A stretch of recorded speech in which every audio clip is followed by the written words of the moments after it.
लक्ष्य कैसे प्राप्त करें। एक दिन मास्टर प्रांगण में अभ्यास सत्र देख रहे थे। सभी छात्र छात्राएं अपनी प्रैक्टिस कर रहे थे। उन सभी छात्रों के बीच उन्होंने देखा कि एक युवक था जो अपनी तकनीक को पूर्ण करने की कोशिश कर रहा था, लेकिन वह उस चाल पर ठीक से काम नहीं कर पा रहा था और ऐसा लग रहा था कि वह युवक अन्य छात्रों की उपस्थिति से परेशान हो रहा था। मास्टर उस युवक की हताशा को भांप गए और युवक के पास गए और उसके कंधे पर थपकी दी। उसने नौजवान से सवाल किया, तुम्हें क्या परेशान कर रहा है? युवक ने दबी हुई अभिव्यक्ति के साथ उत्तर दिया, मुझे नहीं पता, मुझे समझ नहीं आ रहा है कि मैं इस चाल को ठीक से क्यों नहीं कर पा रहा हूँ।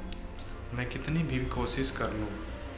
मास्टर ने उत्तर दिया, सुनो, इससे पहले कि तुम तकनीक में महारत हासिल कर सको, तुम्हें हारमोनी को समझना चाहिए।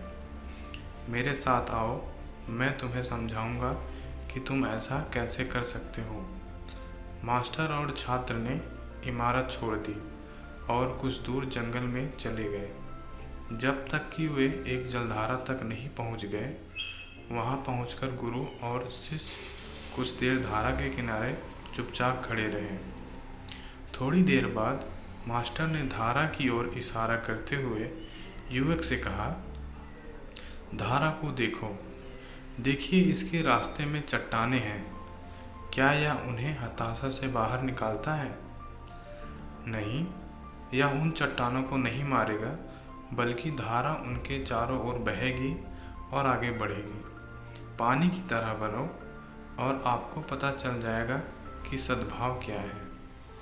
युवक मास्टर की सलाह को समझ गया और अपनी चाल का अभ्यास करने के लिए वापस आंगन में चला गया और इस बार उसने अपना ध्यान चाल पर केंद्रित किया और अपने आसपास के अन्य छात्रों को बमुश्किल नोटिस किया और फिर वह सही चाल को निष्पादित करने और उस तकनीक में महारत हासिल करने में सक्षम हो गया।